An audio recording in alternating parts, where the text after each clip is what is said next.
போகிறது. மகாதேவா, என்னையும் என் புதல்வனையும் ஏன் இப்படி பரீட்சிக்கிறீர்கள்?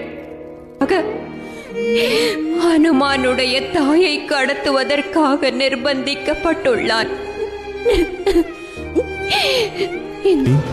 மற்றும் சாயாவே. நாராயணரே, இம்முறை விதியின் விளையாட்டு விசித்திரமானதாகும்.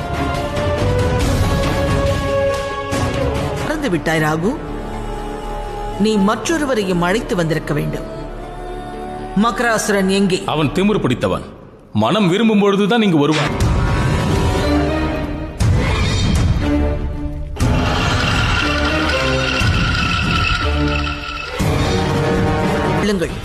என்னுடைய தவத்தின் பலனை அடைவதற்காகவே உங்களை இங்கு வரவழைத்தேன். கொன்ற பொழுது என்னைப் போலவே தாங்களும் துக்கத்தில் வாடி போயிருந்தீர்கள். இப்பொழுது அசுரர்களை வழிநடத்த வேண்டும். வெகு விரைவிலேயே மிகப்பெரிய பொறுப்புகள் என்னை வந்து சேரப்போகிறது.